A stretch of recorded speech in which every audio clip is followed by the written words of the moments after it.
Bienvenidos al episodio 45 del podcast de Soy Como Como. Hoy en el podcast hablamos del colesterol y lo hacemos con el doctor José Avellán, médico cardiólogo. La enfermedad cardiovascular es la principal causa de muerte hoy día, pero entendemos poco qué debemos hacer exactamente para prevenir una enfermedad cardiovascular y cómo considerar el colesterol en las analíticas. José Avellán es cardiólogo intervencionista, cardiólogo clínico en el Hospital General Universitario Santa Lucía de Cartagena, es CEO de Área Sístole, clínica especializada en rehabilitación cardíaca con un enfoque multidisciplinar, y lo podéis seguir en su cuenta de Instagram, Doctor Avellán.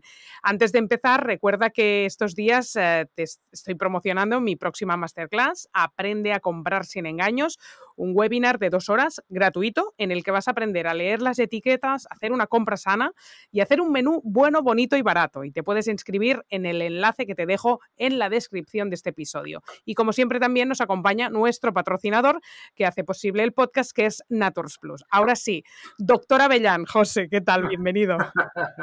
Muchas gracias, encantado de estar aquí con vosotros, Nuria. Tienes un buen marrón hoy. Hace meses que la gente me pide, habla algún día del colesterol, y a mí me costaba encontrar el invitado perfecto que fuera equilibrado en el discurso y no un radical hacia un lado ni hacia el otro, y que me convenciera a mí para convencer después al resto. O sea, encontrar un poco alguien con formación y que detrás esté como con el apoyo de la evidencia científica. Porque el tema está muy de moda, que no sé si te sorprende que esté tan de moda, que la gente se preocupe por eso. La verdad que sí, me sorprende, y hasta cierto punto creo que en eso sí que estamos todos un poco equivocados, ¿eh? Porque el colesterol es súper importante, es esencial en la génesis de la enfermedad, que principalmente pues hoy, por desgracia, nos enferma y nos mata, pero estoy seguro también que no es tan importante como la gente cree, ¿eh? Eso vamos a entender por qué lo dices. Vamos a contar rápidamente qué es el colesterol. Sí, muy bien. Bueno, pues básicamente el colesterol es un tipo de grasa, es un tipo de lípido, ¿vale? Que los seres vivos, los mamíferos y por supuesto los seres humanos necesitan para cumplir pues una serie de funciones que son esenciales. Sabemos que el colesterol es fundamental, por ejemplo, para el crecimiento, la formación y la función del sistema nervioso. Sabemos que el colesterol forma parte de la membrana de todas nuestras células. Sabemos que el colesterol es esencial para sintetizar algunas hormonas, algunas vitaminas, para formar sales biliares que son fundamentales precisamente para absorber pues, la grasa y para excretar a veces grasa que tenemos que soltar pues, hacia el sistema digestivo. Es decir, el colesterol es un tipo de grasa que es esencial para la vida, básicamente. Hombre, pues suena que es importante, ¿eh? Hombre, claro, es que sin colesterol no habría vida. Muy bien. ¿Y qué nos ha pasado por el camino que hemos empezado a interpretar a nosotros, a ser médicos de nuestra propia vida y a decidir que mucha gente toma estatinas y no debería? Claro. Bueno, A que en eso la está muy bien. universidad te dijeron que el colesterol total tenía unos valores que ahora se ve que nada de lo que te contaron en la universidad. Claro. ¿Eso es así? A ver, si esto ya es un poco personal, pero a mí me parece muy bien que cada ciudadano del mundo sea cada vez más consciente y coherentemente tenga opiniones respecto a todo. Otra cosa es que, pues como pasa siempre, que cada uno de nosotros somos seleccionadores nacionales, mecánicos, presidentes del gobierno y médicos a la vez, ¿no? Pero bueno, yo creo que está muy bien que todo el mundo se interese por su salud y en lugar de tener, de verdad, y esto no, o sea, no, de verdad lo creo, en lugar de tener al médico como esa persona que te mira y te ordena desde un pedestal, pues tener a un científico que coherentemente entiende seguramente pues más que tú sobre la salud y con él pues podemos llegar a un acuerdo de qué es lo mejor para mi salud, por qué debo de tomar a veces un fármaco o por qué debo de hacer otra cosa, por qué debo de cambiar de hábitos, en fin, discutir un poco qué es lo mejor para ti y ya que cada uno pues correctamente integre y haga lo que más crea conveniente. ¿Tú crees que se ha medicado demasiado así para pedirte ya que te mojes de entrada? Sí, estoy seguro. ¿Hay gente que toma estatinas que no haría falta? Claro, hay gente que no las toma y que las debería de tomar, seguro. También. Claro, Una cosa, el 70% del colesterol lo generamos nosotros mismos y no a través de la alimentación, ¿verdad? Eso es así. El 70-80% del colesterol que hay en nuestro cuerpo lo sintetiza nuestro órgano sintetizador de colesterol, que es el hígado. Entonces, eso ya también te da un poco una idea, cómo algo que es tan malo lo estamos haciendo nosotros. Es que lo que también cada vez sabemos más, y esto es súper claro, es que hay otra serie de factores que influyen en el nivel y sobre todo la calidad del colesterol, y todo eso también, pues digamos que crea o genera o aumenta el riesgo de crear la lesión fundamental que con el tiempo nos va a provocar un evento cardiovascular, que es la placa de ateroma, muchas veces y mal llamada placa de colesterol, ¿no? Digo mal llamada porque lo que ocurre es que en su interior, a ver, las placas de ateroma, placas de colesterol, son formaciones que se crean dentro de la pared de nuestras arterias que pueden ir creciendo y obstruyen, dificultan el paso de sangre hacia el tejido órgano donde tiene que ir. Esto puede ocasionar un problema por sí, pero además es que estas placas se pueden romper y entonces obstruir directamente el flujo de sangre, creando un infarto. Si a mí me da un infarto en la arteria que va al dedo meñique o al dedo pequeño del pie, me da igual, pero si me da un infarto en la pequeña arteria que tiene que nutrir pues una parte del corazón, me va a doler y me va a ocasionar un infarto importante, ¿vale? Un infarto cardíaco, ¿vale? Entonces, digamos que estas placas de colesterol, por no irme, estas placas de ateroma están llenas principalmente de colesterol. Eso creo que ha ocasionado mucho daño. Esto le ha dado un papel protagonista al colesterol que, en cierto modo, aunque es un actor muy importante en la formación de las placas de ateroma, de las placas de colesterol, pero no es que el colesterol sea el causante de las placas de ateroma, de las placas de colesterol. Ah, ¿no? Seguro hay otros factores muy importantes que digamos que le abren la puerta al colesterol para entrar y que estas placas se generen, ¿vale? Vamos a hablar de estos factores. ¿Cuáles Claro, son? hay otros factores como son, lo tenemos muy claro, la obesidad, la resistencia a la insulina, la hipertensión arterial, la mala composición corporal, entendida la mala composición corporal como un bajo porcentaje de músculo y un alto porcentaje de grasa, el sedentarismo, seguramente el estrés crónico, en fin, otra serie de factores muy importantes que facilitan que el colesterol penetre y cree placas de ateroma o placas de colesterol, pero no es que el colesterol vaya por ahí rasgando nuestras arterias. Y El colesterol no es el malo. ¿Cómo? para saber si nos está pasando factura todos estos factores que acabas de decir, tú en una analítica de sangre, que hoy vamos a entender también lo del LDL y todo, ¿qué otros parámetros mirarías para saber si está en riesgo una persona de crear placa? Hay algo que está muy claro y que se ha demostrado con décadas de investigación, y es que los niveles de colesterol, principalmente de una lipoproteína, un transportador de colesterol en nuestro cuerpo, que es el LDL, la lipoproteína de baja densidad, low density lipoprotein, cuanto más elevados están, pues hay más riesgo de desarrollar un evento, de sufrir un evento cardiovascular. Es decir, a mayor nivel de LDL, más riesgo de sufrir placas de ateroma, placas de colesterol en nuestras arterias que nos suponen un mayor riesgo de sufrir un infarto.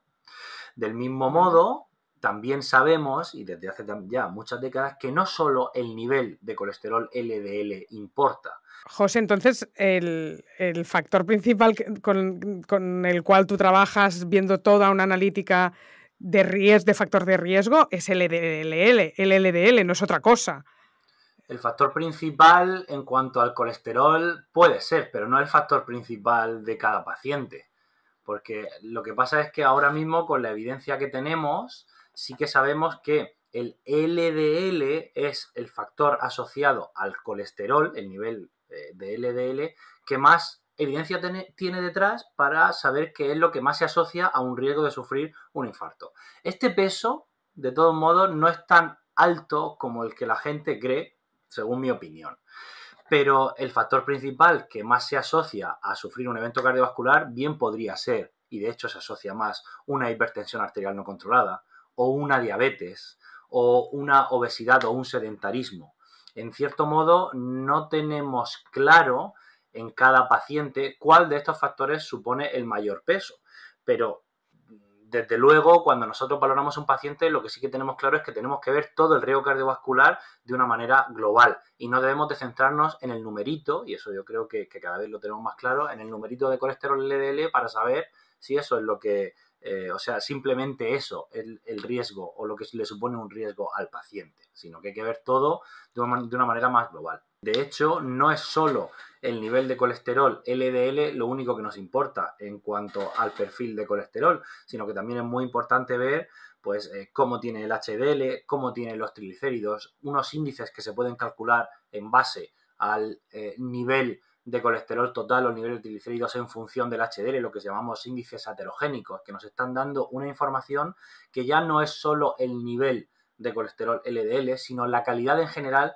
del colesterol o de los transportadores de colesterol que tiene un paciente en particular. Sabemos, por ejemplo, que los pacientes que tienen otros factores de riesgo como diabetes mellitus, hipertensión arterial, una obesidad que supone una adipocitopatía, es decir, una mala gestión de la cantidad o del funcionamiento de la grasa de nuestro cuerpo, todo eso asocia una calidad de colesterol peor. Y entonces al final todo eso también importa y eso puede hacer que el colesterol penetre en la pared de nuestras arterias y generen placas de colesterol. Como he dicho, el colesterol no va por ahí arañando nuestras arterias, sino que otros factores, incluso la calidad del mismo, puede hacer que sea más proclive nuestro colesterol a generar estas placas de ateroma. Estos índices heterogénicos son aquellas fórmulas que ahora están de moda para medir esto, si tenemos el riesgo cardiovascular alto o no, que a mí semanas atrás me habían dicho, ¿no? LDL entre HDL sería una fórmula y te tiene que dar menos de 3, o colesterol total entre HDL y te tiene que dar menos de 440, o triglicéridos. ¿Esto es así? Y Sí. La otra que me dijeron era triglicéridos entre HDL y te tiene que dar menos de 2. Sí, en función del sexo.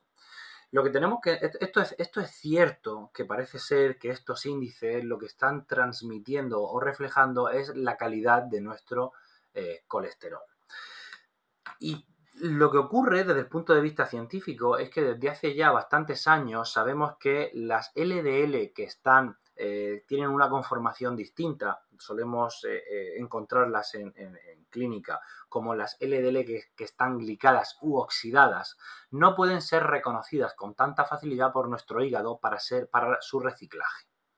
En cambio, sí que pueden ser recogidas por células de nuestro endotelio vascular, es decir, de nuestras paredes, de la pared de nuestras arterias, y entonces allí sí que pueden atravesarlas y formar estas placas de ateroma. Digamos que las LDL que tienen una mala calidad, que además suelen ser más pequeñas y más densas, son más fáciles de reconocer y de atravesar la pared de nuestras arterias para generar las fatídicas placas de ateroma. Parece ser que estos índices están reflejando una peor calidad de nuestro colesterol.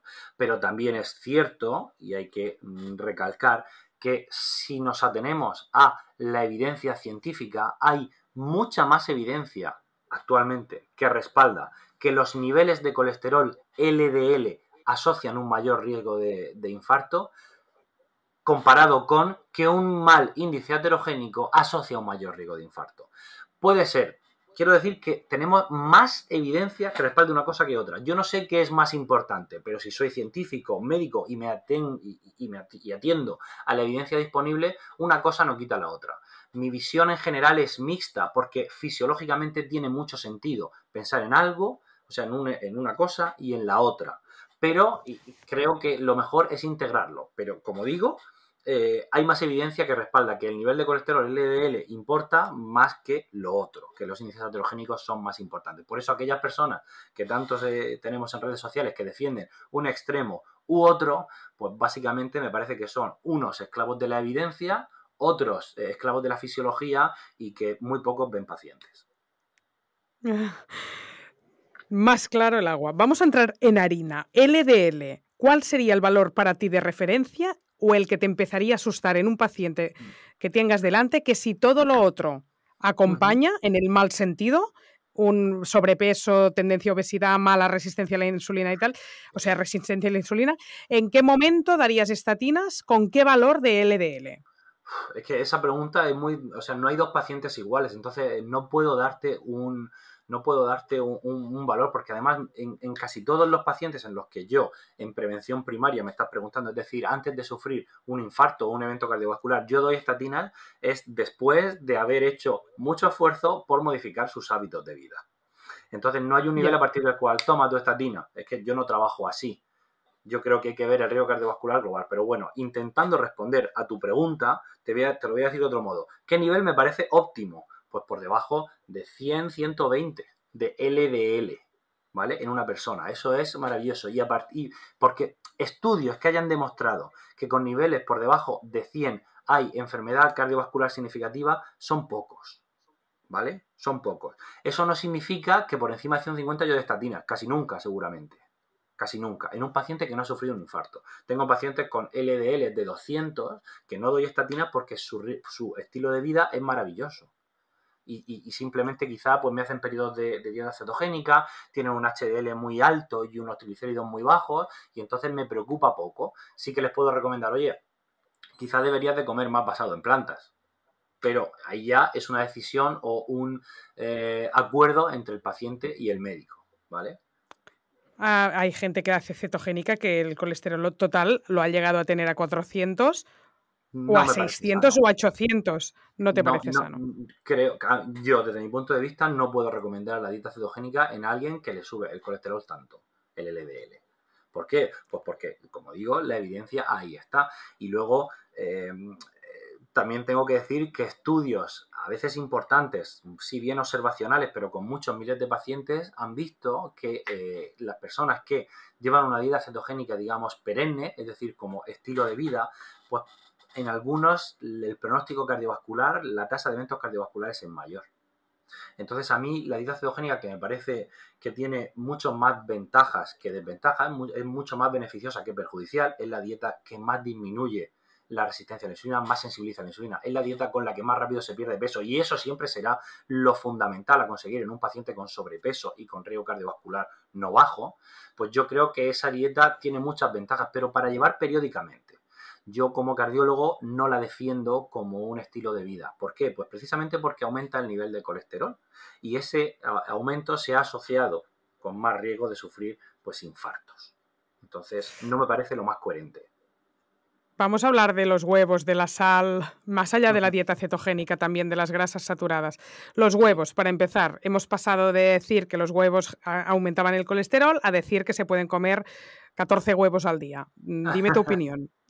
Bueno, mi opinión es la que está basada un poco en la evidencia que tenemos y es que tenemos ya pues bastantes estudios importantes que lo que nos dicen es que un consumo moderado de huevos en la mayoría de estudios de 2 al día no aumenta el riesgo cardiovascular. Como siempre, esto hay que ponerlo en contexto y desde luego si estás comparando huevos con hamburguesas, pues los huevos hasta te van a disminuir el riesgo cardiovascular. Si estás comparando huevos con legumbres, pues probablemente lo puedan incluso aumentar un poquito. Pero lo que es claro, o por lo menos mi interpretación, es que dentro de un estilo de vida saludable, el consumo de huevos que ha sido demonizado por básicamente la cantidad de colesterol que contiene la yema, pues dentro de un estilo de vida saludable no tiene por qué aumentar de una manera significativa e importante el riesgo cardiovascular, el riesgo de sufrir un evento cardíaco con el tiempo. Yo lo puedo decir lo que hago yo, que es lo que integro y practico. Yo hay días que me puedo comer varios huevos, seguro que no lo hago todos los días a la semana porque sería un rollo de dieta, pero claramente no me preocupa que aumente mi riesgo cardiovascular de una manera clara. Y la evidencia lo que dice es eso, que un consumo moderado, 2-3 al día, no aumenta de una manera significativa el riesgo cardiovascular. Para el común de los mortales, 2-3 al día es una barbaridad y estás siendo muy alternativo. Que lo Claro, lo sepas. sé. No son 14, pero 2-3 al día con un estilo de vida saludable. A mucha gente le explotará la cabeza. Decir, ¿en Bueno, pues serio puedo tomarme tantos en un claro que contexto sí. de saludable? Sí, Claro que muy sí. bien, Si es que el muy colesterol, bien. la mayoría del colesterol lo hacemos nosotros. Es que solo el 20-30% que hay en nuestras arterias, por ahí circulando, es colesterol, digamos, por la alimentación. Entonces, Ya, ¿cuándo debemos de restringir el consumo de huevos? La pregunta justo contraria. Pues cuando tengo problemas de colesterol, me parece bien. muy bien. La sal, ¿lo mismo? ¿El mismo tratamiento? ¿Le darías? No, no. Con la sal sí que tenemos mucha evidencia de que un consumo exagerado de sal es perjudicial, ¿vale? Lo que ha pasado con la sal es que ha sufrido, digamos, unas recomendaciones restrictivas que han sido exageradas. Porque si bien sabemos que tomar pues más digamos, un consumo alto de sal, que se ha entendido como 5 gramos, no de sal, sino de cloruro sódico, como está normalmente la sal en la dieta, al día, eso sí que aumenta el riesgo de sufrir eventos cardiovasculares, principalmente porque nos aumenta la presión arterial y, bueno, aunque hay otros mecanismos, pero ese sería el principal, y sabemos que una hipertensión arterial pues aumenta el riesgo de sufrir un infarto. ¿Qué es lo que ocurre? Pues que, por el contrario, se han recomendado que el consumo de sal no sea mayor a 2 gramos al día de NaCl. Esto es muy difícil de conseguir porque la sal está en muchos alimentos y luego se ha demonizado mucho la sal, el salero sobre la mesa, cuando la principal fuente de sal en nuestro país, pues, por ejemplo, ha sido el pan. Entonces, lo que sí que deberíamos de reducir, pues seguramente son los alimentos ricos en sal. Todos los procesados llevan sal añadida, el pan lleva mucha sal, estos concentrados de caldo que se abusa mucho en las cocinas domésticas nos hacen que ingiramos demasiada sal.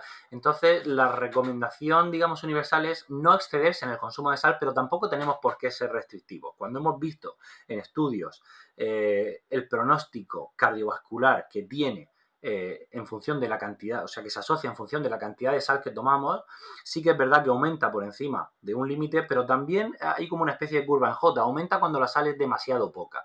Entonces, muchas veces digamos que hemos sido demasiado incisivos en restringir el consumo de sal. La sal, al fin y al cabo, también es necesaria para la vida. Entonces, simplemente seguramente comer comida no empaquetada, no envasada, sería suficiente para cuidar pues la sal o el consumo de sal, para no excedernos en el consumo de sal que es recomendable. ¿Grasa saturada o insaturada? Esto es otro tema. Lo que ha pasado con la grasa es que cuando al principio en el estudio de los 7 países se empezó a ver esto del colesterol, lo que nos decían es que directamente debíamos de restringir, la primera conclusión que sacaron los investigadores es que debíamos de restringir la ingesta de grasa, ¿no? Eso tenía muchos problemas porque la grasa y el colesterol también es necesario para el funcionamiento de nuestro cuerpo. Entonces se hicieron subanálisis y lo que se vio es que la grasa saturada es la que principalmente asociaba un mayor riesgo cardiovascular. Y aún a día de hoy se mantiene, y a día de hoy estoy hablando en el 2021, hace un mes, en las últimas guías clínicas de cardiología, que deberíamos de restringir el consumo de grasa saturada.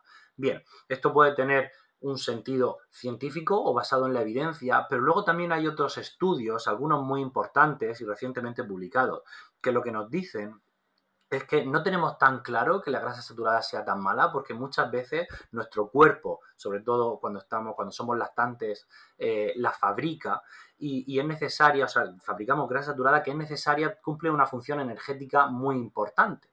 Entonces, hay algunos estudios que han puesto en evidencia que seguramente o es posible que no sea la grasa saturada la mala de la película, sino los alimentos que tienen demasiada grasa saturada. Debemos de empezar a pensar más en el consumo de alimentos más que en el de macronutrientes o micronutrientes.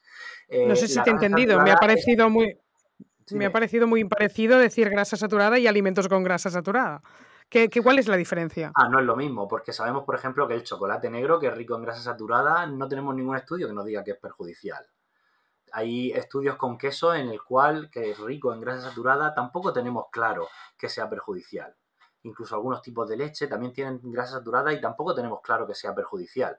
En cambio, cuando vamos a alimentos procesados, que suelen ser ricos en grasa saturada, estos sí que son perjudiciales. Entonces, es posible que tengamos que poner el foco en consumir alimentos naturales, independientemente de la grasa que tengan, que puede ser saturada, y restringir aquellos productos procesados que también son ricos en grasa saturada. Esos sí que son perjudiciales. Se habla mucho de esa matriz natural o artificial que podemos alterar cuando nosotros creamos alimentos. Y estos sí que pueden tener, o tienen, eso sí que lo tenemos claro, que cuanto más productos procesados tenga nuestra dieta, mayor es nuestra mortalidad cardiovascular con los años. Estos estudios están empezando a aparecer y es lo que nos dice. Entonces hemos puesto el foco en la grasa saturada, por ejemplo, porque nos salió en algún estudio muy clásico con muchas dudas sobre su correcta realización. No sabemos si a día de hoy obtendría los mismos resultados, cuando quizá debemos de poner el foco en los alimentos.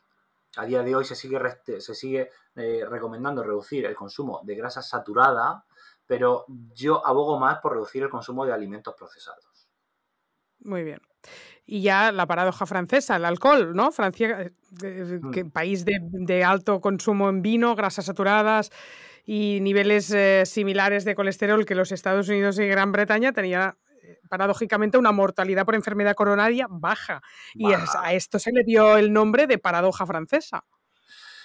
Bueno, Francia, como España, es un país donde el riesgo cardiovascular es bajo, ¿no? Y a Francia, una gran productora de vino, le vino muy bien interpretar que ese bajo consumo, ese bajo riesgo cardiovascular, pues podía deberse al consumo de vino que tenía ese país. En cierto modo, son interpretaciones que pueden tener un sentido, pero asociación sabemos que no implica causalidad. Y yo creo que nadie, ni siquiera los autores de la paradoja francesa, pueden asegurar que gracias al consumo de vino su mortalidad cardiovascular es menor. Lo que Ya. ocurre es que el alcohol y el vino sí que asocian una menor mortalidad por infarto. Y esto es así. Y es algo que se repite continuamente en los estudios observacionales.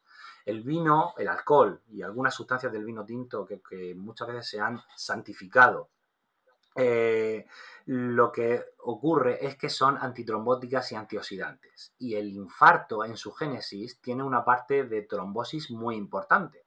Si estamos expuestos a sustancias antitrombóticas y antioxidantes, pues puede que esto sea lo que ocasione un menor riesgo de que el infarto ocurra. Y de hecho es así. Los estudios que han evaluado el consumo moderado de alcohol, pues en todo se repite que el riesgo de sufrir un infarto es menor. Y esto es así. Pero, Wow. pues claro, esto es así y se repite. Pero el alcohol tiene otras connotaciones. Y es que desde consumos, francamente, desde 0 gramos, también aumenta el riesgo de sufrir arritmias cardíacas, insuficiencias cardíacas. Es tóxico para las células musculares cardíacas, pero es que además pues nos aumenta el riesgo de sufrir multitud de tipos de cáncer, aumenta el riesgo de trastorno depresivo, aumenta el riesgo de suicidio y de accidente de tráfico. Y cuando estos mismos estudios, hay uno muy bonito que es de la Global Burden Disease, donde pone todo en la balanza, pues tenemos claro que por muy poco que nos reduce el riesgo de infarto, aumenta el de todas las demás patologías asociadas al consumo de alcohol, con lo cual el alcohol, pues sí, para el infarto puede ser protector, pero para todo lo demás es perjudicial, no merece la pena. Muy bien, clarísimo. Ya decía yo. Antes has dicho, para periodos largos de tiempo, dieta cetogénica no. ¿Y para Sí. periodos largos de tiempo, dieta vegana? ¿Tú que eres cardiólogo? ¿Qué opinión tienes? Si tengo que elegir entre una, pues posiblemente no tengo ningún estudio importante en el cual la dieta vegana o vegetariana haya aumentado el riesgo de infarto. Solo hay un estudio que además está muy en entredicho que encontró que una dieta vegetariana aumentaba el riesgo de ictus, pero esto no se ha repetido en el resto de estudios, por lo menos yo no lo he vuelto a ver. A largo plazo, una dieta vegetariana parece, por lo menos, depende de dónde partamos, pero por lo menos que cardiovascularmente es saludable. Puede ser beneficiosa si partimos de una dieta mala, pero desde luego, desde el punto de vista cardiovascular, una dieta vegetariana es saludable. Sabemos que hay que suplementarse prácticamente siempre con B12, posiblemente en algunos casos con algo más, con algunas vitaminas, pero en general los estudios lo que nos dicen es que una dieta vegetariana no aumenta para nada el riesgo de sufrir un evento cardíaco. ¿Y el exceso de consumo de proteína animal os está dando resultados de más riesgo cardiovascular ahora que está tan de moda la dieta carnívora? Yo no tengo esa experiencia porque los pacientes o sea, no he tenido casi ningún paciente, por lo menos que haya visto por eso, con dieta carnívora. Entonces, desde el punto de vista clínico, no te puedo responder. Lo que sí que puedo responder es que yo integro con la mayoría de evidencia o de estudios que hay que la carne roja sí que aumenta un poquito el riesgo cardiovascular. La carne roja, no así la de el pescado o las proteínas que vienen de lácteas, ¿no? O del huevo, ¿no? Hablando de dieta carnívora o no vegetariana. Ujú, ujú. Pero este riesgo en realidad es muy pequeño. Es muy pequeño. Tiene mucho más riesgo ser sedentario, mata mucho más tener la tensión elevada o no hacer ejercicio que el consumo de carne roja. Ahora bien, yo no solo soy médico, soy ciudadano de este planeta maravilloso y sí que parece cierto que el amplísimo, exagerado consumo de carne animal pues tiene unas connotaciones medioambientales que al final pues también contaminan y aumentan nuestro riesgo cardiovascular. Incluso solo como un ejercicio de responsabilidad medioambiental, a mí sí que me parece adecuado recomendar, por lo menos limitar o restringir el consumo de carne, como cardiólogo Está y claro. como médico en general.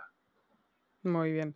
Ahora que hablabas del ejercicio, en tus programas de rehabilitación has incluido el entrenamiento tipo CrossFit como parte de tus programas. ¿Cómo Sí. influye exactamente este tipo de entrenamiento eh, de forma terapéutica? ¿Por qué CrossFit? Bueno, el CrossFit al fin y al cabo es una marca, es una tipología de entrenamiento que bueno, yo integro porque tengo la clínica integrada o anexa a un centro de CrossFit y mis entrenadores son entrenadores de CrossFit, pero en general podemos decir que la metodología de entrenamiento que aplicamos es alta intensidad mezclada con fuerza en programas interválicos, ¿no? ¿Por qué? Bueno, pues para empezar porque desde siempre ha estado prescrito el ejercicio de alta intensidad para pacientes que habían sufrido un evento cardíaco. Y desde hace ya algunos años cada vez tenemos más evidencia de que este entrenamiento no es tan perjudicial como nos habían dicho. Parece de hecho que es bastante seguro que el aumento del riesgo cardiovascular que supone no es tan alto como creíamos y que es pues seguro en pacientes cuando se programa de una manera individualizada, progresiva, guiada y vigilada. En nuestro centro todos los pacientes que han sufrido un evento entrenan delante de un cardiólogo, de un enfermero o enfermera y con el entrenador dirigiéndoles.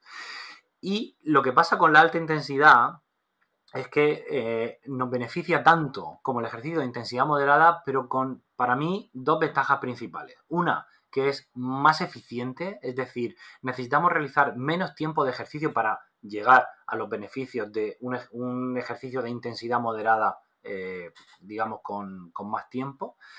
Tardamos mucho menos en tener ese beneficio y luego que sienta muy bien y es mucho más adictivo.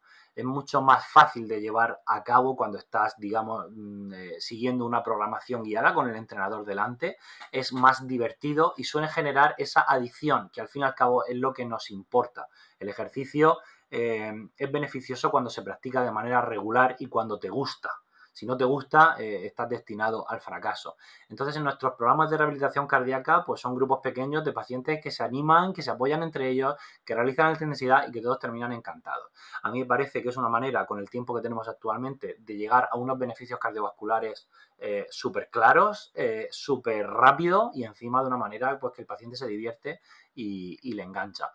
Cuando sabemos que es seguro, nosotros llevamos ya pues casi 2 años abiertos y no hemos tenido ningún problema. Pero bueno, vamos, que nos encanta.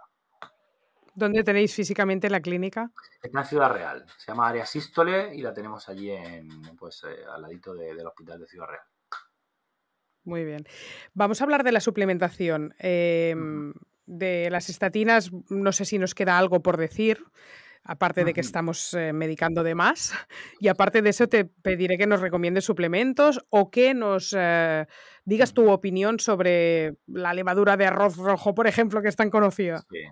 Bueno, a ver, las estatinas es posible que estén medicadas de más, es posible que estén también, que pacientes que las necesitan no las estén tomando, pero lo que está claro también, y esto hay que ser franco, es que las estatinas son eficaces y disminuyen la probabilidad de sufrir un infarto y esto se ha demostrado pues con multitud de ensayos clínicos, obviamente respaldados por gente que fabrica estatinas, pero que además tiene mucho sentido, porque como hemos dicho, si el colesterol LDL asocia de manera directa, presenta riesgo de manera directa de un evento cardíaco, también tenemos evidencia de lo contrario, y es que bajar el LDL mediante una estatina disminuye el riesgo de sufrir un infarto. Esto hay que recalcarlo y cuando están bien indicadas, pues bien recetadas están y hacen su efecto. Otra cosa es que se abuse de ello. ¿Qué es lo que ocurre con las estatinas? Que lo que hacen es impedir la acción de una enzima, que es la hidroximetilglutaricoenzima A, que que es una enzima que sintetiza colesterol en nuestro hígado. Cuando se bloquea esta ruta de creación de colesterol, bueno, pues entonces disminuye el colesterol de la sangre porque reciclamos mucho más del que tenemos. Pero lo peculiar es que esta enzima, la hidroximetilglutaril-coenzima A, no solo hace colesterol, sino que es una enzima que es esencial para, por ejemplo, el metabolismo energético de todas nuestras células del cuerpo. Entonces, las células que son muy energéticas, como por ejemplo las células musculares, pues sufren problemas y en su mitocondria es más, se impide o se dificulta la génesis de productos de energía como el ATP, ¿vale? ¿Qué es lo que ocurre? Pues que uno de los productos de esta ruta de creación de energía en la que participa la hidroximetilglutaril-coenzima A es la coenzima Q10. Y muchas veces se ha hablado, no, si tomas estatina, supleméntate con coenzima Q10. Bueno, pues depende. Yo creo que los pacientes que sí que tienen muchos problemas musculares o realizan ejercicio puede ser interesante, mientras que si tú tomas estatinas, las toleras perfectamente, haces ejercicio con normalidad y no tienes agujetas o dolores musculares, pues seguramente en tu caso no sea importante. Me preguntas también por la levadura de arroz rojo. Levadura. En este caso, yo tengo, la levadura es eficaz porque básicamente lo que tiene es un componente que hace lo mismo que las estatinas, es que bloquea la hidroximetilglutaril-coenzima A. Pero luego tenemos una connotación. Si bien esto puede ser interesante para pacientes que tienen el colesterol elevado y son reticentes a tomar fármacos, a tomar estatinas, luego también tiene la parte contraria y es que es posible que no sepas la cantidad de inhibidor de la enzima, de esta enzima que estás tomando. Entonces, muchas veces esta toma de suplementación, pues yo creo que debe estar bastante bien reglada o guiada para que sea eficaz o, bueno, en cierto modo, para que tú mantengas unos niveles constantes de esta inhibición de esta enzima. No sé si me explico. Yo cuando te doy una simvastatina de 10 miligramos, yo sé que te estás tomando 10 miligramos de simvastatina. Pero si te digo, toma levadura de arroz, bueno, pues yo no sé cuánta estás tomando. No sé si está haciendo más o menos efecto que una estatina de baja potencia, por ejemplo. Entonces creo ¿Y cuánta que debería incluso tomar? Depende del nivel de... Yo cuando creo que debes de tomar, te doy una estatina. No sé si me explico. Entonces, cuando depende de tus niveles del colesterol elevado que tengas, si quieres suplementarte un poquito, pues no es cuánta debas de tomar solo, sino que todos los días tomes la misma, que no se te olvide, que lleves un buen estilo de vida también. En fin, no te puedo recomendar, toma levadura y haz una dieta keto a la vez, por ejemplo. Porque a lo mejor deberías de cambiar de dieta antes. ¿Me explico? ¿Pero qué sentido tiene entonces la levadura de arroz rojo? Porque es como si te la tomas bien y si no también. ¿Es como si no confiaras No. mucho o...? ¿Cómo que si te la tomas bien y si no también? No, yo creo que si tú no estás en el nivel, o en el caso que yo tenga que recomendarte una estatina, pero posiblemente me lo estoy pensando, quiero que cambies tu estilo de vida y a lo mejor en ese caso no me parece mal que te suplementes con un poquito de levadura de arroz rojo, pero siempre la misma cantidad y vamos a ver dentro de 3 meses cómo tienes el colesterol, por ejemplo.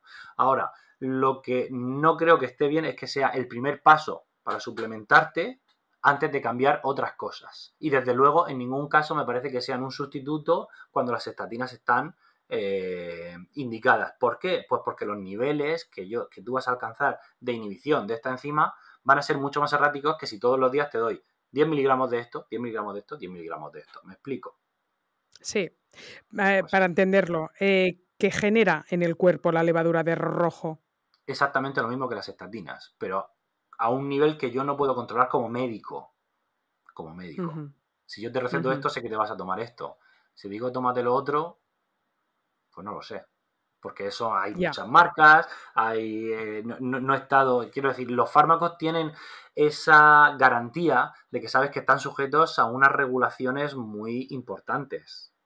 Con los Sí, suplementos sí. no pasa Bueno, lo la mismo. gente como experimenta con ella misma, quizás Ujú. la toman durante una temporada y después hacen una analítica, que no sé si lo hace la gente, el antes y el después, y ven que les ha bajado los valores, pero bueno, es difícil, ¿no? Si encima lo ha acompañado de un mejor estilo de vida, que Claro, entonces ya no sabes qué es lo que te ha beneficiado. claro, claro. Y luego, sobre todo, que con las estatinas tenemos claro que esta dosis te ha sido eficaz. Y no tiene mucho sentido pensar, no es que no quiero tomar estatinas, se voy a tomar levadura, cuando en realidad es lo mismo.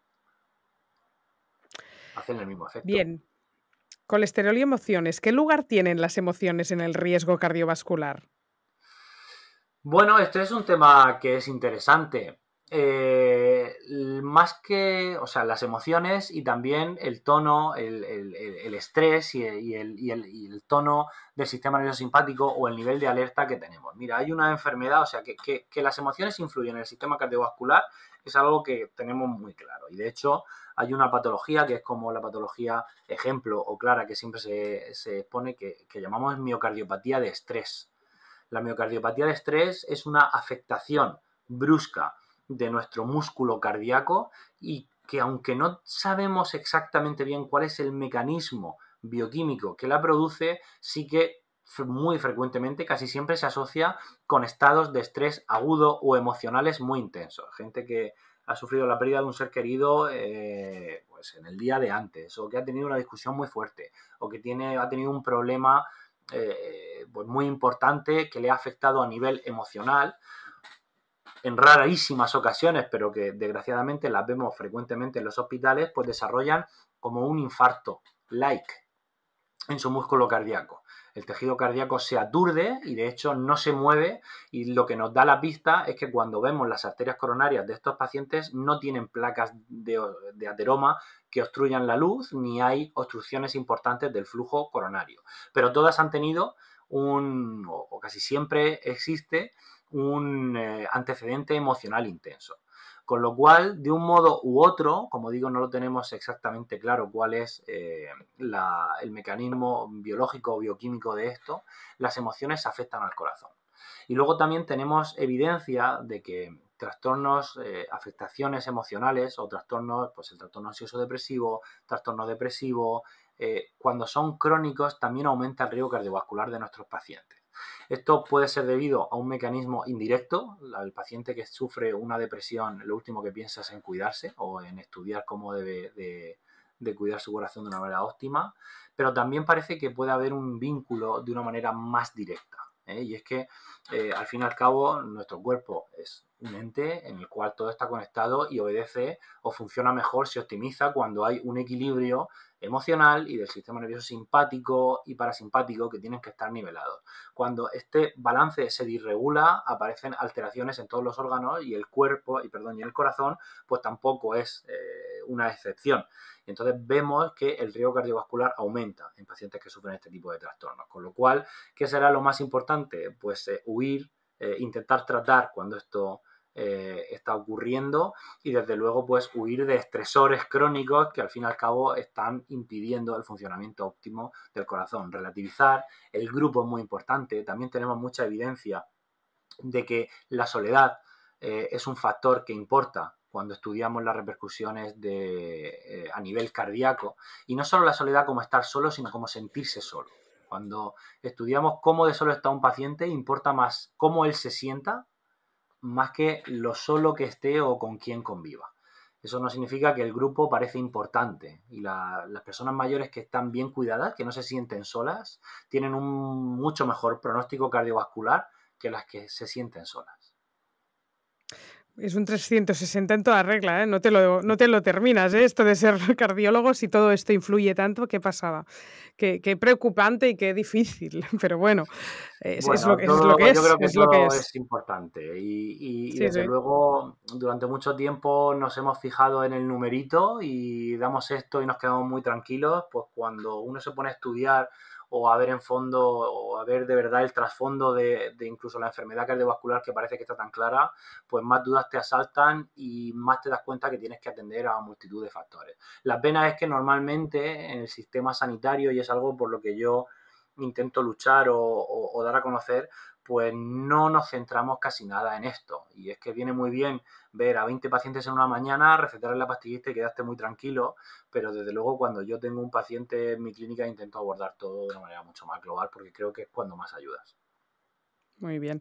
Te hago 3 preguntas en una, siguiendo la línea de buscar otros factores. Muy bien. El dormir mal, el Uh-huh. colesterol familiar, es decir, si hay más riesgo cardiovascular en una persona con colesterol familiar. Y la última es, ¿qué papel tiene la inflamación en la enfermedad cardiovascular? Bueno, son tres preguntas muy distintas, ¿eh? Pero bueno, mira, la primera es el dormir mal. Básicamente es una reacción de estrés. Cuando nosotros por la noche nuestro cuerpo se prepara para el día siguiente y se depura. Cuando nosotros no dormimos suficientes horas o tenemos una mala higiene del sueño, pues lo que pasa es que aumenta el tono de nuestro sistema nervioso simpático. Es como sufrir estrés crónico. El estrés crónico parece que se asocia a un mayor riesgo cardiovascular. Lo puede hacer de distintos modos, pero principalmente este aumento del sistema nervioso simpático suele aumentar los niveles de una hormona que es la hormona del estrés, que es el cortisol. Sabemos que los pacientes que tienen el cortisol más elevado o no respetan el ciclo de aumento del cortisol y descanso y descenso que ocurre principalmente por horas de la tarde, de la noche, eso se asocia a un mayor riesgo cardiovascular. Con lo cual, parece que la higiene del sueño también es muy importante y puede afectar a nuestro corazón. Perdona que te corte, José. ¿Cómo verías representada en una analítica una persona que le está pasando factura a nivel cardiovascular, un estrés crónico o un mal dormir? ¿Qué ves en la analítica? Claro, es que estas son personas con unos niveles analíticos que son tremendos. Mira, para empezar existe lo que llamamos la intolerancia a los hidratos de carbono como reacción al estrés. Cuando nosotros damos corticoides o los pacientes ingresan en la UCI, durante el ingreso por el simple estrés que nos supone, o cuando damos, digamos, fármacos que realizan una función parecida a aumentar este estrés, se produce una diabetes. Esta diabetes que ocurre es que es básicamente una reacción fisiológica que nuestro cuerpo tiene ante el estrés. Y es que el estrés supone una serie de cambios fisiológicos que nos preparan para vencer a este factor estresante. Entre ellos está pues una mayor resistencia a la insulina, un mayor tono del sistema nervioso simpático que va a aumentar nuestra presión arterial, una disminución de la diuresis para precisamente que aumente esta presión arterial, un aumento de la facilidad que tiene nuestra sangre para crear coágulos y trombos, porque si estamos ante un peligro que nos supone un estrés, no podemos desangrarnos y morir directamente. Vale, del dormir mal, entendido. Ahora del tema familiar, de si hay más riesgo cardiovascular si tenemos antecedentes. Bueno, si tenemos antecedentes, sí, sabemos que tener antecedentes familiares actúa como un predictor o aumenta un poquito el riesgo de sufrir un infarto. Ahora, los antecedentes no es solo haber tenido un infarto en nuestro padre, nuestra madre o el abuelo, tiene que ser infarto a una edad joven, algo que puede reflejar, joven que es pues menos de, antes de la menopausia en mujeres, 55 años o menos de 45 en varones. Esto puede reflejar que haya algún desorden genético que aumente el riesgo cardiovascular de nuestros progenitores y por eso lo podríamos tener nosotros. Pero muchas veces se habla de colesterol familiar y muchas veces no es el colesterol familiar, sino son los hábitos familiares. Cuando hay una alteración, una hiperlipemia familiar, el colesterol está muy elevado. Esto suele requerir un estudio por una unidad especializada, una unidad de lípidos, y en estos casos casi siempre las estatinas han demostrado reducir el riesgo cardiovascular. Y esto es así. Pero no porque mi padre tenga el colesterol y yo tenga colesterol, significa que mi colesterol es familiar y es la herencia que me ha dejado mi padre y entonces haga lo que haga, voy a estar mal. En estos casos, en la mayoría de ocasiones me atrevo a decir que muchas veces son los hábitos de tu padre y los tuyos los que aumentan tu riesgo cardiovascular, ¿no? Clarísimo. ¿Y el papel de la inflamación en el riesgo cardiovascular? Pues ahora mismo es fundamental, digamos que es lo que integra todo. Sabemos que si hay algo que tienen en común la mayoría de factores asociados a un aumento de riesgo cardiovascular, el sedentarismo, la obesidad, la mala composición corporal, la hipertensión, la diabetes, la enfermedad renal crónica, es que todos aumentan lo que llamamos inflamación crónica de bajo grado. Y esta inflamación crónica de bajo grado está fisiológicamente lo que hace es aumentar la permeabilidad de nuestras arterias para generar placas de colesterol. Hace lo que se llama disfunción endotelial. El endotelio es la parte más interna de nuestras arterias y cuando hay inflamación disfunciona y entonces pues la pared de nuestras arterias es más sensible a a esta creación de placas de ateroma. Hay unas células del sistema inmunitario, como son los macrófagos, que también están en la pared de nuestras arterias, que pueden captar nuestro colesterol. Nuestro colesterol además va a tener una peor calidad, va a ser más pegajoso, se crea una hiperpermeabilidad para que pase el colesterol también de manera más fácil a la pared de nuestras arterias. Entonces, la inflamación, digamos que es lo que habría que evitar. ¿Cómo se evita esta inflamación crónica de bajo grado? Pues llevando unos buenos hábitos de vida, comiendo una dieta muy baja en procesados, haciendo ejercicio físico regular, huyendo de la obesidad, de la hipertensión, de la diabetes, etcétera. ¿Eres tú que eres un poco integrativo, integrador o alternativo? ¿O es que ya está bastante reconocida en la medicina la inflamación de bajo grado crónico y palabras como la permeabilidad? Porque como son tan difíciles de diagnosticar y es ese magma y además el inflammaging es una cosa muy, muy nueva y no sé ya si la medicina más convencional ya la está recogiendo. Realmente no es nuevo para nada. Realmente la inflamación se conoce que es la parte fundamental del proceso aterosclerótico desde hace bastantes décadas, y eso cuando yo estudié medicina ya nos lo enseñaban así. Lo que pasa que es que desde un punto de vista terapéutico quizás se le había prestado poca atención, o nos gustaba mucho ver el numerito, tratar el numerito y quedarnos tranquilos. Pero la teoría inflamatoria siempre ha estado ahí. Incluso la teoría inflamatoria forma parte de la teoría lipídica, que es la teoría que defendía que simplemente el aumento del colesterol es lo que crea las placas de ateroma. Ya había indicios de una manera anatomopatológica o bioquímica, biológica, de que en las placas de ateroma había una inflamación aumentada. Quizás lo que está cambiando ahora es que empezamos a integrarlo y a tener conciencia de que reducir esta inflamación es más importante que, por ejemplo, pues dar estatinas simplemente, ¿no? Yo sí que creo que a lo mejor soy un adalid o un médico que integra mucho y habla mucho de esto, pero quien te diga que la inflamación es nueva y que el médico no conoce esto, pues no ha estudiado medicina. Muy bien. Y última pregunta, José. Un colesterol total óptimo, que te guste, una cifra, algo redondo, algo a lo que tendríamos que aspirar después de haber escuchado esta entrevista, un horizonte a que acogernos. Os encanta los numeritos y los totales. Estáis pecando de lo que yo estoy continuamente huyendo. Te estoy diciendo que bueno, esto no es sí, así, ya lo has contado. insistís en pedirme un numerito. Pues ese numerito sí. no hay, pero ¿qué colesterol a mí me despreocupa? Pues mira, un LDL por debajo de 100 en una persona que no ha tenido un evento cardiovascular, a mí me despreocupa. Por darte un número, por debajo de 120, a mí me despreocupa en una persona que lleva un buen estilo de vida. Por ejemplo, de LDL, ¿no? Que yo es lo que creo que ¿Y del total? Porque el total también... Es que el total, nada, el total, eso es que me niego a darte un número, porque el total también influye en la cantidad de HDL que tengamos. Entonces, muchas veces yo veo colesteroles totales que a la gente le preocupa de 230, y esto es continuo también en la consulta, es que tengo el colesterol elevado. Bueno, vamos a ver ese colesterol elevado que es, y es que tienes un HDL de 130 y un LDL de 67. Bueno, entonces es una maravilla, no me preocupa nada. Claro, porque tiene el HDL, que es el bueno, muy alto y no preocupa. Claro. Y entonces, o sea, que es que el colesterol total podríamos eliminar ya este valor para siempre, porque no es que no nos ayuda nada. Estoy totalmente de acuerdo. De hecho, las últimas guías no lo contemplan, ¿eh? Y las últimas guías son de agosto. Afortunadamente lo han eliminado. Y de hecho nos habla hasta agosto de este año, de 2021, para calcular el riesgo cardiovascular global de una persona se tenía el numerito del colesterol total, ¿vale? Entonces, en función del colesterol total, pues bueno, y de la tensión, y de si fumaba, y de otras cosas, pues se calculaba, digamos, el score, que es el riesgo cardiovascular, es la probabilidad de morir por un evento cardiovascular a 10 años.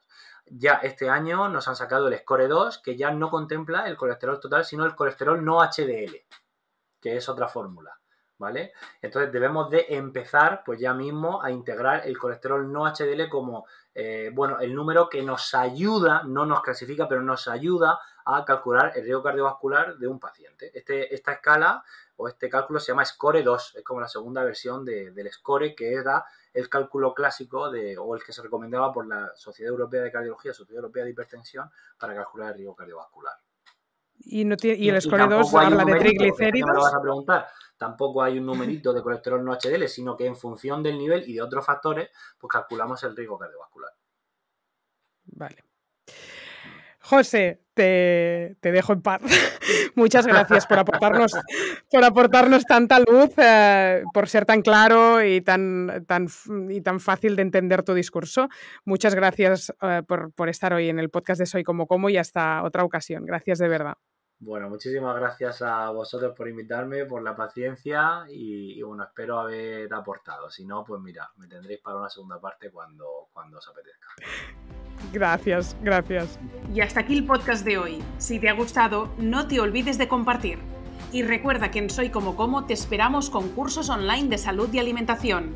Además, si te haces miembro de la comunidad Soy Como Como, tienes acceso exclusivo a masterclass y conferencias online, recetas, revistas, descuentos y sorteos. ¿Quieres más información? Visita nuestra comunidad Soy Como Como. Te dejo el enlace en la descripción. Y te espero en el próximo capítulo. Naturs Plus, tu marca experta en salud natural, patrocina este podcast.